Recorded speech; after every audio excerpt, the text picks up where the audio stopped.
मेरे प्यारे साथियों, स्वाति नाम की एक लड़की थी जिसकी उम्र लगभग 16 साल के करीब थी।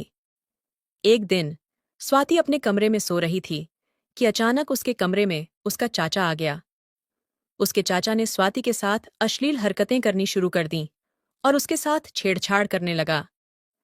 स्वाति उसे रोकने की कोशिश कर रही थी, लेकिन वह उसे रोक नहीं पा रही थी। अब उसका चाचा काफी उत्तेजित हो गया और अपनी सगी भतीजी के साथ संबंध बनाने लगा। वह इतनी जोरदार तरीके से संबंध बना रहा था कि उसने अपनी भतीजी की हालत खराब कर दी। स्वाति बार बार उससे कह रही थी, चाचू, मुझे छोड़ दो, मुझे बहुत ज्यादा दर्द हो रहा है। लेकिन वह आदमी उसे कहाँ छोड़ने वाला था। लगभग 1 घंटे तक उसके साथ संबंध बनाता रहा और जब थक गया तो फिर उसे छोड़ दिया। अब उसके चाचा ने स्वाति को धमकी दी कि अगर उसने इसके बारे में किसी को कुछ भी बताया तो वह उसके छोटे भाई को जान से मार देगा। फिर उसके चाचा स्वाति को धमकी देता हुआ वहां से चला गया। स्वाति अभी भी बेड पर लेटी हुई थी। उसके अंदर इतनी ताकत नहीं थी कि वह अपने दोनों पैरों पर खड़ी हो जाए। आखिर मेरे प्यारे साथियों, यह आदमी कौन था जो अपनी ही सगी भतीजी के साथ लगातार हैवानियत का गंदा खेल खेल रहा था? जी हाँ, मेरे प्यारे साथियों, आज की इस घटना को सुनने के बाद शायद आप लोगों को भी बड़ी हैरानी होगी। इसीलिए इस वीडियो में आप अंत तक बने रहिएगा, क्योंकि इस घटना से आपको एक बहुत बड़ी सीख मिलने वाली है। बाकी मेरे प्यारे साथियों, हमारी आप लोगों से एक छोटी सी रिक्वेस्ट है। वीडियो को लाइक करके चैनल को सब्सक्राइब कर लीजिए और जितने भी मेरे प्यारे साथी हमारी इस वीडियो को जहां से भी देख रहे हैं, वो कमेंट में अपना नाम और अपनी सिटी का नाम जरूर लिखें, ताकि अगली वीडियो में आपके नाम हम ले सकें। दरअसल मेरे प्यारे साथियों, ये सच्ची घटना बिहार के सिवान जिले की है। वहां पर 2 भाई रहते थे। एक का नाम रोहित और दूसरे का नाम अनिकेत था। दोनों भाई अपनी अपनी पत्नियों और बच्चों के साथ अच्छे से जीवन जी रहे थे। उनके मकान अलग अलग थे, लेकिन दोनों का प्यार और समर्थन एक दूसरे के लिए कम नहीं था। रोहित का दिल बहुत बड़ा था, लेकिन कुछ साल पहले उसकी पत्नी का देहांत हो चुका था। अब वह अकेले अपने 2 बच्चों, बड़ी बेटी स्वाति और छोटे बेटे आकाश के साथ जीवन बिता रहा था। स्वाति लगभग 16 साल की थी और वह 10वीं क्लास में पढ़ाई कर रही थी। वह पढ़ाई में काफी होशियार थी और किसी भी काम को बड़ी आसानी से निपटा लेती थी। आकाश 12 साल का था और स्कूल में अपनी पढ़ाई पर ध्यान दे रहा था। रोहित मेहनत मजदूरी करके अपने परिवार का पालन पोषण करता था और उसका जीवन साधारण था। वहीं अनिकेत और उसकी पत्नी बिना किसी बच्चे के जीवन बिता रहे थे।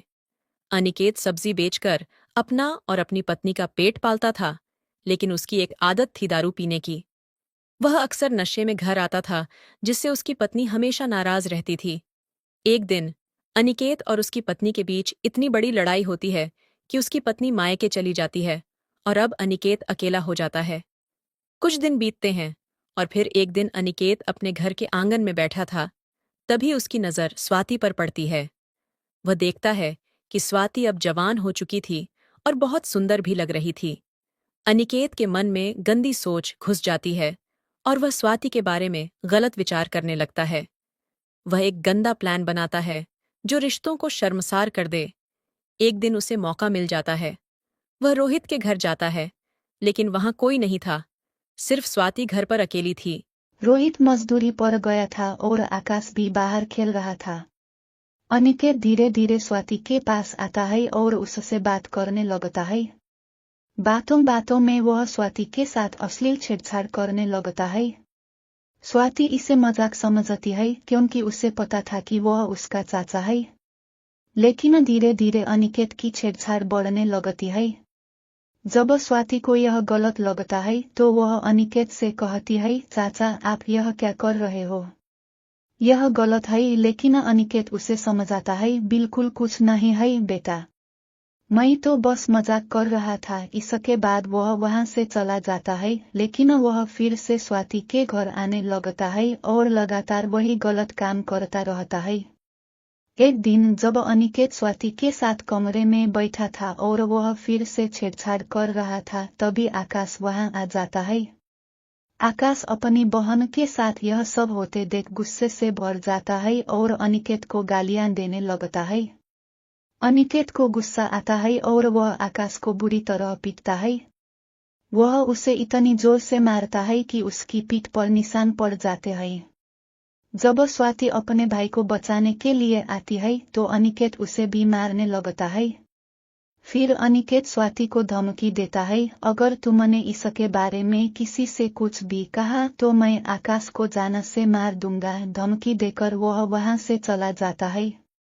मेरे प्यारे साथियों, अब अनिकेत ने अपने मन में सोच लिया था कि वह अब काम करके ही रहेगा। अब वह तुरंत ही स्वाति के घर पर चला जाता है। स्वाति घर पर अकेली थी। अब अनिकेत जाते ही स्वाति को दबोच लेता है। स्वाति अपने आप को छुड़ाने का प्रयास करती है, लेकिन उसके चाचा अनिकेत उसे नहीं छोड़ते। वह स्वाति से कहता है, अगर तुमने मेरी बात नहीं मानी तो मैं तुम्हारे भाई आकाश को मार दूंगा। अब स्वाति डर जाती है और उसकी बात मानने लगती है। अब अनिकेत किचन में जाता है, एक गिलास पानी लेकर आता है और एक शक्तिवर्धक गोली खा लेता है। इसके अंदर दुगनी ताकत आ जाती है और वह काफी उत्तेजित हो जाता है। अब अनिकेत अपनी भतीजी स्वाति को पकड़ता है और उसके साथ संबंध बनाने लगता है। वह इतनी जोरदार तरीके से संबंध बनाता है कि स्वाति की हालत खराब कर देता है। स्वाति दर्द से चीख रही थी, चिल्ला रही थी और अपने चाचा से रहम की भीख मांग रही थी, लेकिन यह आदमी उसे कहाँ छोड़ने वाला था। लगभग 1 घंटे तक अनिकेत स्वाति के साथ संबंध बनाता है और जब थक जाता है तो फिर अलग हो जाता है। फिर वह स्वाति को धमकी देता हुआ अपने घर पर चला जाता है। मेरे प्यारे साथियों, स्वाति अभी भी बेड पर लेटी हुई थी। इसके अंदर इतनी ताकत नहीं थी कि वह अपने दोनों पैरों पर खड़ी हो जाए, लेकिन जैसे तैसे करके स्वाति अपने आप को संभालती है। शाम का वक्त होता है। इसके पिता घर पर आते हैं और देखते हैं कि उनकी बेटी स्वाति बीमार है। अब उन्हें लगता है कि उनकी बेटी स्वाति बीमार है, इसीलिए वह डॉक्टर को बुला लेते हैं। अब डॉक्टर दवाई देता है और इंजेक्शन लगाकर चला जाता है। अब थोड़ी देर के बाद स्वाति की हालत सुधारने लगती है। मेरे प्यारे साथियों, अब अनिकेत को जब भी मौका मिलता था वह स्वाति के साथ इसी तरीके का काम किया करता था।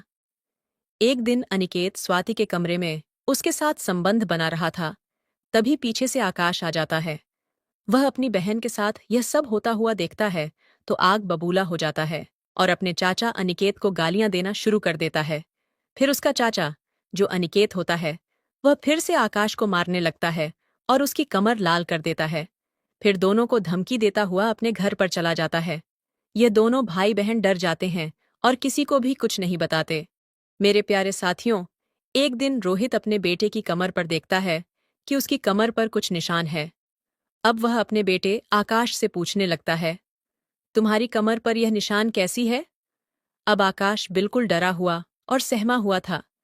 वह अपने पिता से कहने लगता है, पापा, मैं स्कूल से घर आ रहा था कि अचानक से ठोकर लग गई और मैं गिर गया, जिसकी वजह से मेरी कमर में चोट लग गई है। फिर रोहित डॉक्टर साहब को बुलाते हैं और अपने बेटे की इलाज कराने लगते हैं। इस तरीके से कुछ दिन का समय और गुजर जाता है। एक दिन अनिकेत को फिर से मौका मिल जाता है। वह तुरंत ही स्वाति के घर पर आता है और उसके साथ गलत काम करने लगता है। तभी पीछे से आकाश आ जाता है और अपने चाचा अनिकेत को फिर से ये काम करते हुए देखता है तो वह आग बबूला हो जाता है और फिर से उसे गालियां देना शुरू कर देता है। अब अनिकेत को काफी गुस्सा आ जाता है और पास में पड़ा हुआ एक डंडा उठाता है और आकाश को मारने पीटने लगता है। वह इतनी जोरदार तरीके से मारता है कि मार मार कर उसकी हालत खराब कर देता है और उसकी वहीं पर मौत हो जाती है। अब अनिकेत जब यह सब देखता है तो वह बड़ा दंग रह जाता है कि आखिर यह क्या हो गया। वह डर जाता है और वहां से भाग जाता है। अब पूजा, जो होती है, वह चीखने चिल्लाने लगती है। इसकी आवाज सुनकर आस पड़ोस के लोग वहां पर आ जाते हैं। अब जब आस पड़ोस के लोग इस मंजर को देखते हैं तो दंग रह जाते हैं। उनके पैरों के नीचे से जमीन खिसक जाती है। अब ये लोग पुलिस को खबर कर देते हैं और थोड़ी देर बाद पुलिस भी यहां पर आ जाती है। अब बॉडी का पंचनामा बनाया जाता है और बॉडी को पोस्टमार्टम के लिए भेज दिया जाता है। अब जो दरोगा साहब होते हैं वह स्वाति से पूछताछ करने लगते हैं। वह स्वाति से पूछने लगते हैं कि आखिर यह सब कैसे हुआ। अब स्वाति अपनी चाचा की करतूत के बारे में पूरी कहानी बता देती है और उससे कहती है कि उन्होंने ही हमारे साथ यह सब किया है। अब पुलिस अनिकेत को तलाश करने लगती है। लगभग 2 दिन के अंदर अंदर अनिकेत को गिरफ्तार कर लिया जाता है और उसको थाने लेकर पहुंच जाते हैं। अनिकेत पुलिस की पूछताछ में बताता है कि मेरी जो पत्नी है वह मुझे छोड़कर अपने मायके चली जाती है, इसीलिए मैं अकेला हो गया था और मुझे अकेलापन महसूस होने लगा था। मैं काफी ज्यादा परेशान रहने लगा था। हमने कई दिनों तक तो बर्दाश्त किया, लेकिन बात जब हद से ज्यादा बढ़ जाती है तभी मैंने यह गलत कदम उठा लिया। अब पुलिस जब इसकी यह बात सुनती है तो दंग रह जाती है। उसके होश उड़ जाते हैं और इस आदमी के ऊपर एक लंबी चौड़ी 4 सीट बनाई जाती है और इसे अदालत में पेश किया जाता है। अदालत में जो जज साहब होते हैं वह इसे आजीवन कारावास की सजा सुना देते हैं और वहां से इसको जेल भेज दिया जाता है। मेरे प्यारे साथियों, इस कहानी को जब लोगों को सोशल मीडिया और अखबारों के माध्यम से पता लगता है तो लोग यह सोचने पर मजबूर हो जाते हैं कि एक आदमी अपनी सगी भतीजी के साथ इतना घिनौना काम कैसे कर सकता है। हमारे समाज में कुछ इस तरह के मानसिकता वाले लोग भी रहते हैं जो अपनों को और रिश्तों को शर्मसार कर देते हैं। उसी तरह से इस आदमी ने भी रिश्तों को शर्मसार तो किया ही, उसके साथ लोगों का विश्वास और भरोसा भी तोड़ दिया। आज के समय में स्वाति इस सदमे से उभर नहीं पा रही है, लेकिन आगे चलकर क्या वह इस सदमे से उबर पाएगी या नहीं, मेरे प्यारे साथियों, इसमें कुछ कहा नहीं जा सकता है। लेकिन उस आदमी ने अपने परिवार में ही जो इस तरह का काम किया वह वाकई हैरान और परेशान करने वाला है। आज के समाज में कुछ इस तरह के लोग रहते हैं जो हवस की आग में शैतान बन जाते हैं। न वह अपनों को देखते हैं और न ही वह रिश्तों को देखते हैं। इसीलिए आप लोग अपने बच्चों पर ध्यान दीजिए कि कौन आपके घर में आ रहा है, कौन उनसे बात कर रहा है। इस कहानी को सुनाने का मकसद, मेरे प्यारे साथियों, आप लोगों को परेशान करना या आपका दिल दुखाना नहीं है, बल्कि आपको सचेत और जागरूक करना है।